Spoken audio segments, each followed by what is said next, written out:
97underground.com, Baltimore's pure rock. Hello, this is Michael Spedden, and thanks for joining us today on the 97underground.com Michael Spedden Interviews channel here on YouTube. There have been many requests from both listeners and guests for us to make available our artist interviews so they can listen again or share with others. You can find us on YouTube at 97underground Michael Spedden. Remember, the Back of the Rack, the Michael Spedden Show, can be heard on 97underground.com every Tuesday from 4 to 6 p.m. Eastern. Not only do I feature artist interviews, I feature songs you forgot you liked, classics that never die, beloved local, regional, up-and-coming, and underground artists. You can listen anytime, anywhere by downloading our free app from 97underground.com. Just do it. And now, today's episode. Tommy McLaughlin is the lead singer of the Sloths, and he joins us today to discuss the Sloths' 2015 album and what was at the time an upcoming show at the Whiskey A Go-Go in L.A.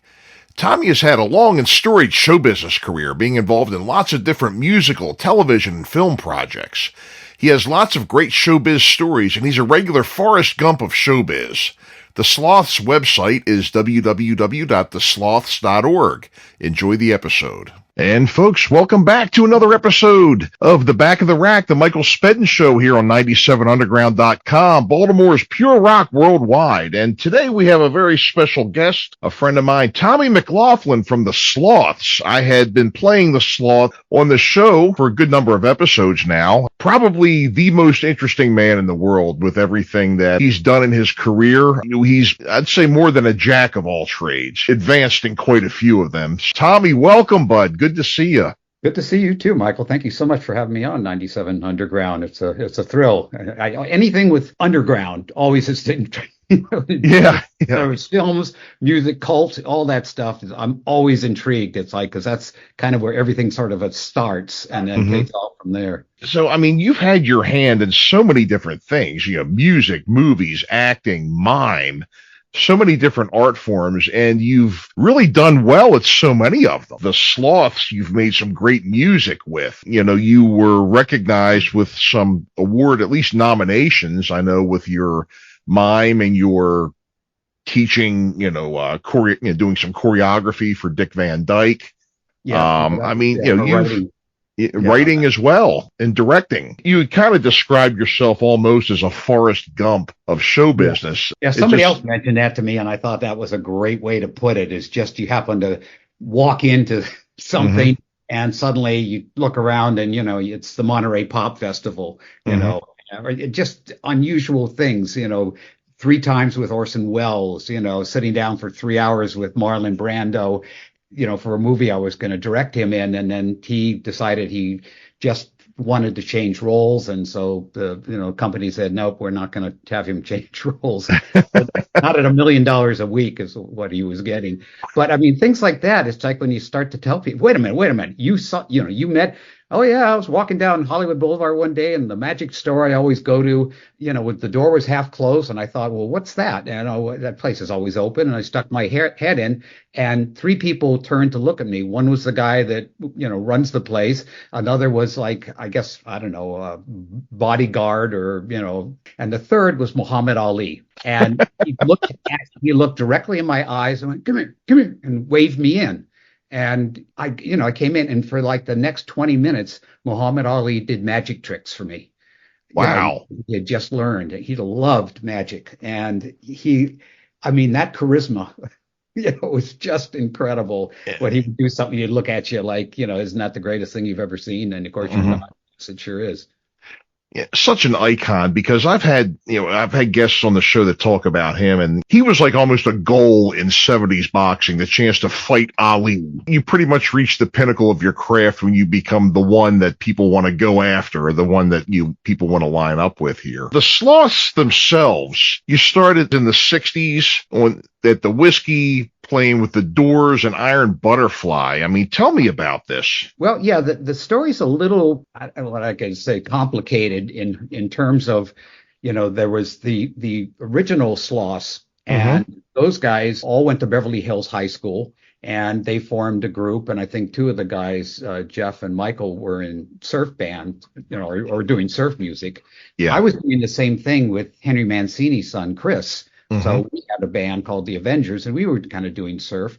And then our paths sort of crossed, and then two of the Sloths, left the band, and they were forming like their own version. And then they realized, well, they got to change the name, so it became the Maywines. But Mm-hmm. we're the exact same sets, including Making Love. And then as the years went on, nobody knew that song was going to become this underground cult thing, particularly in Mm-hmm. Europe. And of course, the bell that rang us all to duty and orders, like, let's go, was in 2011 when it sold on eBay for $6,500. Right. Somebody got a hold of Jeff, and he hired a private detective and found all of us who were still alive, because two of the guys had passed on, got us together, and we joked about, why don't we get back in the garage? I mean, I hadn't sung or played harmonica in 40 years, and Mm-hmm. neither had Jeff played guitar.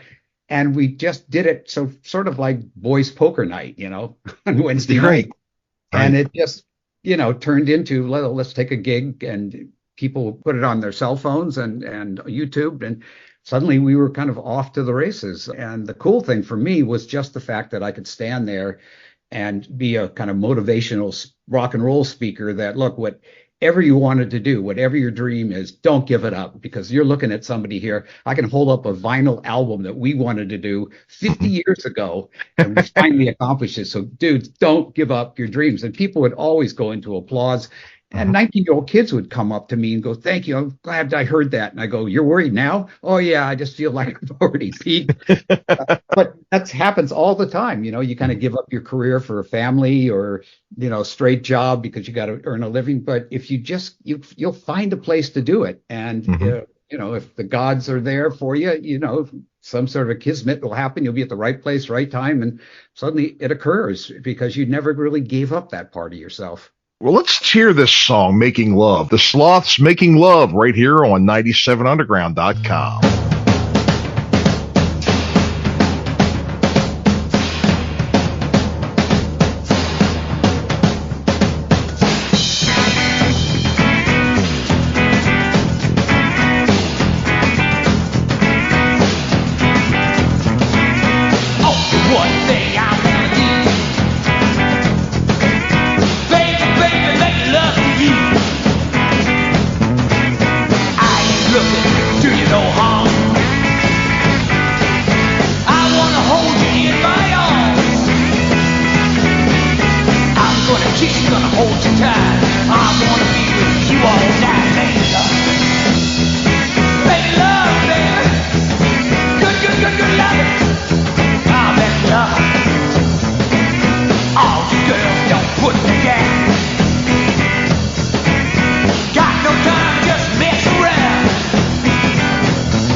Oh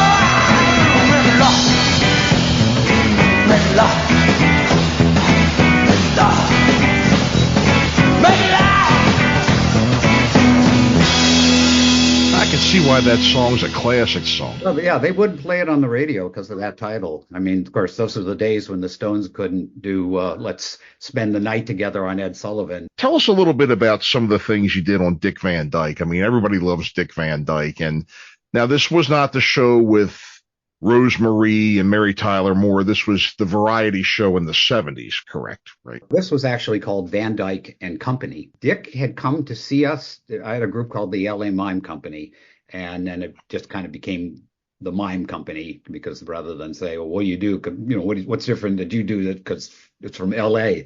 And same thing, the San Francisco Mime Company, you know, was not really mimes. They were actors.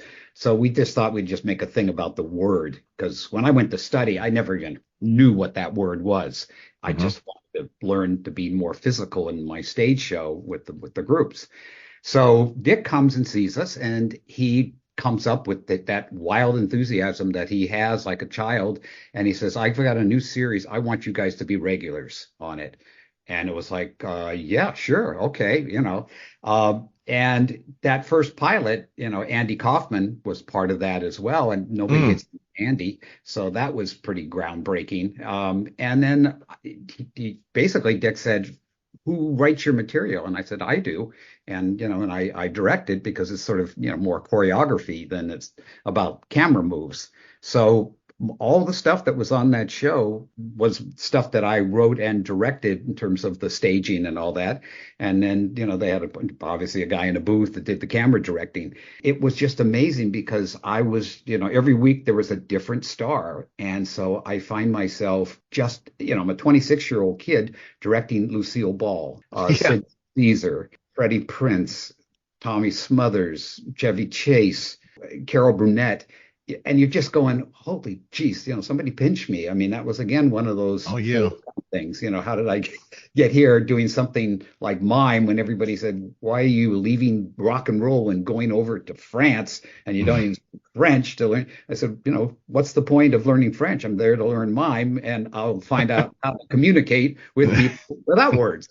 Well, the French didn't cotton to that too well, but, you know, it gave me a lot of experience of how to communicate, you know, with no words. And you just walk into a restaurant and rub your stomach and have that hungry look on your face, I guess. That's, oh, you must want food, huh? Unfortunately, you know what I ate over there was carrots and oatmeal. I had enough money to stay there, you know, for that year period. So there was nothing to go off and buy, you know, a decent meal. It had to be whatever is the cheapest as possible. That said, people like Lorraine Newman from Saturday Night Live, Lorraine was over there studying. And, you know, Lorraine is like a stick. Oh, yeah. And she's going, you look terrible. You look amazing. I got to, you know, get you some food and stuff. So, you know, it was just an odd, crazy time that, you know, like I studied with Marceau's teacher as well, Etienne Decroux, and Jessica Lange was in that class. Is that right? I never realized that they were over there. You know, my daughter was kind of working for Extra, the TV series. She got on the show, and she called me and said, you know, Jessica Lange, I'm going to get the interview. And I said, great. And I said, off camera, just bring up Etienne Decroux and see what she does. And she said it was an incredible reaction. That's like, how do you know this? You know, and like, well, my dad was there. And it was it's such a blur. I couldn't give you the names of anybody that was back there other than her. So, right. You know, my name meant nothing. And most of us, we just came in, followed what the master told us to do, and that's it. You know, it's not like we went off and partied. Let's spin another one here. This is one that has been played on the show before, and I really like it. And a lot of people have asked me, hey, who's that? I really like that song. This is called Not Enough Girls.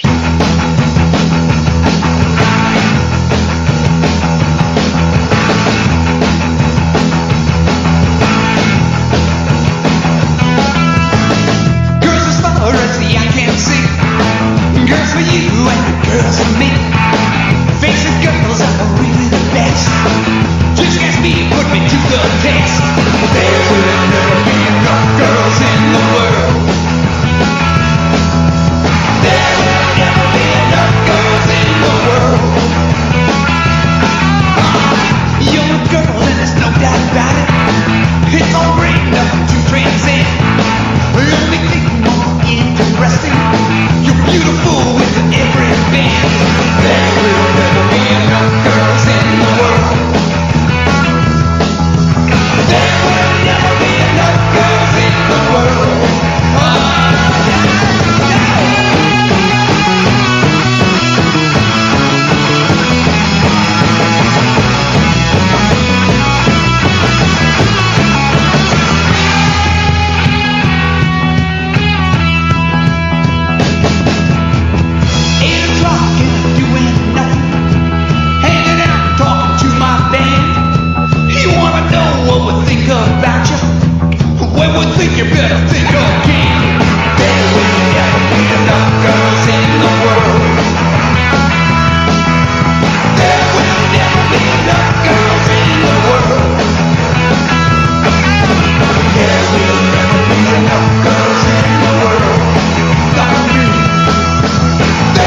us a little more about this one. Yeah, this one we didn't write. We have a couple on there that aren't ours, just songs that we covered. And this has got a kind of a very cool backstory to it. Holly Beth Vincent was one of the first punk girls that performed, had songs very big in England. Her and Johnny Ramone actually recorded I Got You, Babe. That never really got any airplay over here that I'm aware of, but it went up the charts in England. And that kind of created a friendship between the two of them. And so Holly wrote this song, There Will Never Be Enough Girls in the World, for Johnny. And I think they laid down the track and all that. And then it was that period where Johnny was getting more and more sick. So it got to the point where he just flat out couldn't do it. She ended up putting it on one of her albums. And then this fairly odd thing occurred, once again, the great Forrest Gump moment, where I wanted to go see her, and this was before we had the song, because our guitar player also played bass for her. And we got down there and, the band was there, but she didn't show up. Turns out that she had some adverse reaction to food. I guess it was food poisoning or something. Oh, boy. So they dragged me up on stage. And of course, you didn't have to ask me twice, a chance to perform. I'm not shy. So, we did a bunch of songs, really, 60 songs, 70 songs, and it was great fun to work with her band. And then she was so grateful afterwards. She said, look, any of the songs that we got, if you guys need anything, and of course, when I heard the backstory that she had written it for Johnny, I said, can we have that one? And, they worked out a deal with the rights and all that. And so it's the kind of song that when you introduce it, everybody's attention's right there. And you say, well, Johnny Ramone was supposed to sing this. I'll do my best to, as good as I can do it. I'm certainly not going to try to imitate him. But it's it has a kind of a crazy spin to this whole thing that no matter what, there's never enough girls. And I'm very visual in the show. And in the midway through that, I have this large Horner's, the bag that people's bodies go in. You zip it up. And I have this kind of behind the drums and I pull it around and open it up.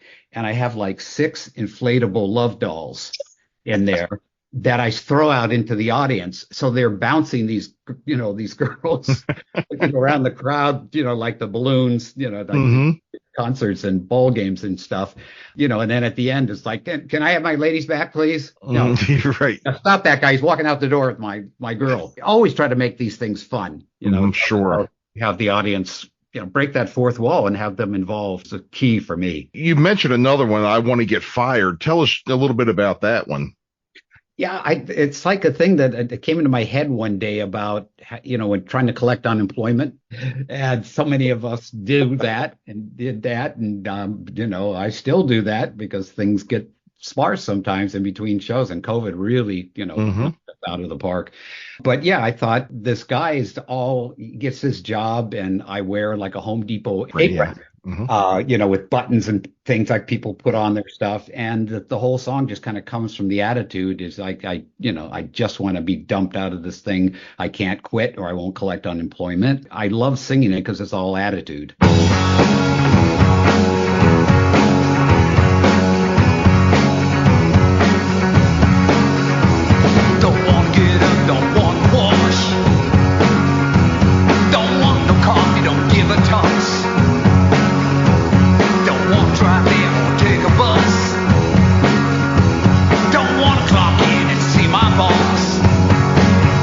Wanna get fired, 'cause I hate this stupid job. Wanna get fired.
So you've got some good news for us coming up here next month in January. Tell us a bit about that. Yeah, kind of out of nowhere. Well, I can't say that. When you in rock and roll or any profession, you have to keep reminding people, not dead yet, So, I do that usually with humorous things that I find, TikTok, whatever, and send it to a number of people. And I sort of kept in touch with the Whiskey A Go-Go over the last 4 or 5 years since we had played there. And, nothing really transpired. And then, as I said, everything kind of fell apart for the Sloths after COVID kind of kept us all apart. And then I got a text, I guess about 3 weeks ago or so, from the guy who books it. And he said, we're doing the 60th anniversary of the whiskey. And, we're going to be representing all the decades, 60s, 70s, 80s, all the way up to now. And we would love to have you guys play as a representative of a band that played the Sunset Strip there, in the 60s. And we're going to have Love, who were like our heroes back in that day, because we were like 14, 15 years old playing the Strip, kids. And Love was like the big, the band. They kind of were the locals that really made it, and their songs were great. And then, of course, the Doors came up after that, and we opened for them a number of times before the album broke really big as it did. And so I said, well, God, who else is going to play? And he goes, well, we can't get all the Doors, so we're going to have Robbie Krieger, guitarist, is going to put together a group and play. Canned Heat is going to play. Strawberry Alarm Clock is going to play. And they've got all these people that were part of that whole scene there and played the whiskey and so on. So what I said is, would you like us to not be up there trying to sell an album, playing whatever we're playing now? What if we play the songs that we did then? So you really get a taste of what that period was like. And he goes, I love that. Let's do that. So, we're doing like old Stones, some of the more obscure Stones songs that are on their early albums. We're doing Yardbirds, we're doing The Animals, We Got to Get Out of This Place. We're going to, just all these great songs that were things that we just covered and kind of became, our songs in our mind as most of the tribute bands. Kind of the exciting thing is that, people don't have the money to go see the Stones. And when you're a tribute band to any of these groups, it's a treat to really be able to hear guys, play it with a lot of passion because they love the material. So we'll be doing that January 14th at the Whiskey. We don't have an image on here, though, but I did a tribute CD to MC5 that just came out. Oh, wonderful. Covered, one of their songs. And I kind of, all the good songs, good in that, the ones you really know, Kick Out the Jams and stuff are already taken. So I took a slow song, a ballad, and turned it into a soul song with a sax and organ and all that called Let Me Try. And so the album is called Call Me Animal. And again, I always forget how to pronounce her name, Joseph Hoffasis or something. Is that right? Doesn't sound right. Anyway, and the George Jonestown Massacre. So that it's, I think just called a tribute to MC5. And that was great because Alice Cooper's on this thing, Cherry Curry. And players from all these different incredible bands getting a chance to, cover MC5 song and kind of put their own spin on it. Let's get one more song in here. Right. You had mentioned this is called Lust. Yeah.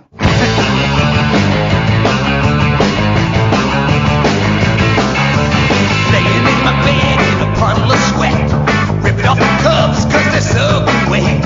Grab a cigarette but can't find my light. Doesn't really matter not what I desire. Got lust, it's a raging blaze. I got lust, I'm up all night and day. Lust, I'm on the veil of heat. I'm gonna take you right under the sheets of lust.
Tommy, as always, a pleasure catching up with you. I'm glad to hear about the show at the whiskey.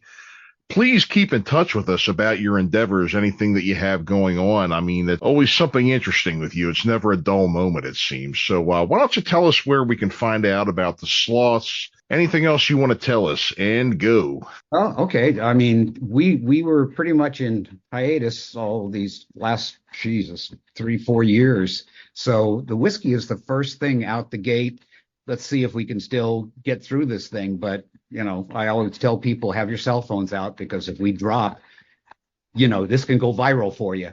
So be ready. We should not be doing this at our age, but we're death defying. Which is one of my favorite things to say, hopefully there'll be more shows to come. We have a site, thesloths.org. If you want to see us on YouTube, it's the Sloths Band. Well, Tom, thanks for being with us again here. It's always great to catch up. And folks, you've heard Tommy McLaughlin of the Sloths right here on the Back of the Rack, the Michael Spedden Show on 97underground.com, Baltimore's Pure Rock Worldwide. And we'll be right back right after these words. And thanks again for listening to 97 Underground, the Michael Spedden Interviews, and we hope you enjoyed today's show. Remember, download the free app from 97underground.com so you can listen to us wherever you go. The Back of the Rack, the Michael Spedden Show, can be heard on 97underground.com every Tuesday from 4 to 6 p.m. Eastern. Thanks for listening, and we'll see you next time. Listen anytime, anywhere. Metal. Worldwide Metal 24/7. 97underground.com.